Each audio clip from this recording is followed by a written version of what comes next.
Bem-vindo, curiosos, a mais um vídeo aqui do Blablalogia. Eu sou Ives Urquiza, responsável pelo projeto Física Total, e quero conversar com você hoje sobre uma coisa que a gente já introduziu no vídeo passado. Não sei se você assistiu, se ainda não assistiu, tá aqui, ó. É só dar uma paradinha e assistir primeiro o vídeo da semana passada. Como a gente viu no vídeo da semana passada, a ciência busca por padrões para poder prever coisas. E aí eu quero saber se você tá ligado, tá ligada e consegue perceber padrões nas coisas. Bora discutir alguns temas? Veja só. Imagine uma pessoa saltando, por exemplo, no vôlei ou no basquete, ou você simplesmente pulando corda. Quando você salta, que volta, para minimizar os efeitos do impacto, o que é que você deve fazer? Isso, você deve dobrar as articulações, flexionar essas articulações.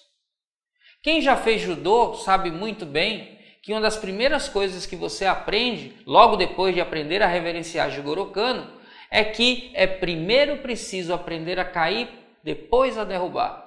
E quando você aprende a cair, você aprende que caindo em rolamento você se machuca menos. Opa, quando você salta, flexionar as articulações faz com que você sinta menos o impacto.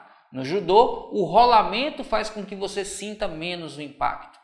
Numa colisão, por exemplo, se você tiver um sistema de airbag, você vai estar muito mais protegido do que sem ele. Isso porque o airbag se deforma e enquanto se deforma faz você variar a sua velocidade. Ué, será que tem algum padrão na flexão das articulações, no rolamento do judô e no airbag? Pense um pouco, pergunte à física. Se você é bom, se você é boa em perceber padrões, provavelmente notou que em colisões, seja do pé com o solo, seja do corpo no rolamento, seja do seu rosto num airbag, quando você precisa reduzir a velocidade, parar o corpo, quanto maior é o tempo que você demora na frenagem, menor é a força média aplicada sobre você. Existe uma relação entre a duração e a força que é feita durante o impacto. Ora, Newton conseguiu expressar isso na sua segunda lei, no princípio fundamental da dinâmica. Mas antes de recorrer à lei dele, eu quero que você observe várias outras situações em que existe uma relação entre força e tempo. Se você, por exemplo, estiver numa corrida, para se proteger, você pode usar tênis em que você tenha borrachas no calcanhar. Lembra que essas borrachas se deformam durante a pisada e depois se restituem, aumentando o tempo de contato com o solo e diminuindo a força média feita sobre o seu pé. Ao amortecer, o que eu estou fazendo é aumentar o tempo médio de contato para diminuir a força média nesse contato. É por isso que camas elásticas não machucam, mesmo quando a gente cai de alturas grandes. O que acontece é que a cama se deforma, enquanto se deforma vai freando e aumentando o tempo de frenagem, você diminui a força média aplicada. Se a gente coloca num gráfico parecido com esse que você está vendo agora, em que você tem a força em função do tempo, para parar um objeto durante uma colisão, o gráfico tem um formato parecido com esse formato de sino.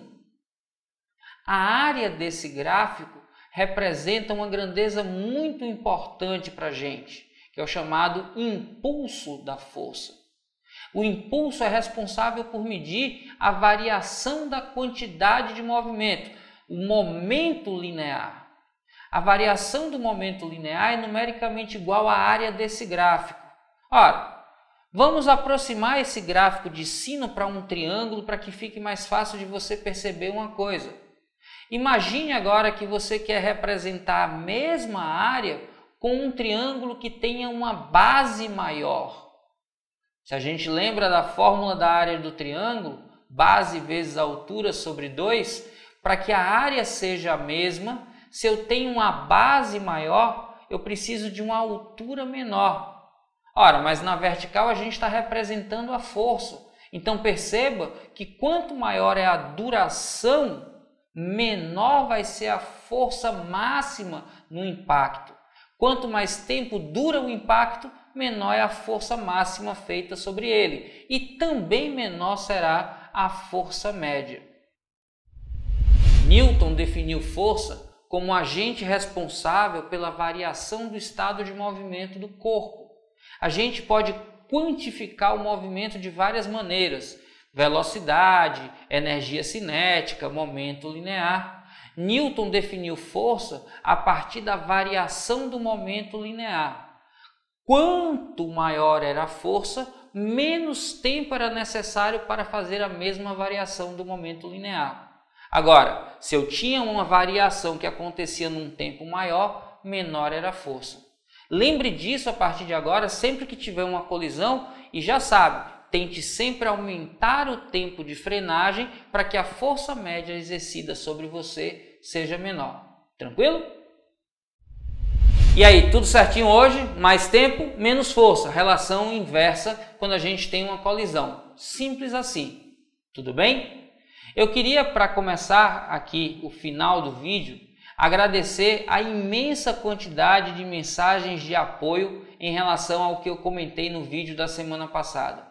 Fico muito feliz que a maioria do público do Blablalogia tenha entendido qual é o objetivo do nosso programa aqui no canal e tenha compartilhado comigo tantos votos de sucesso para que esse programa dê certo. Tamo junto, hein? É só o começo, vem muita coisa por aí.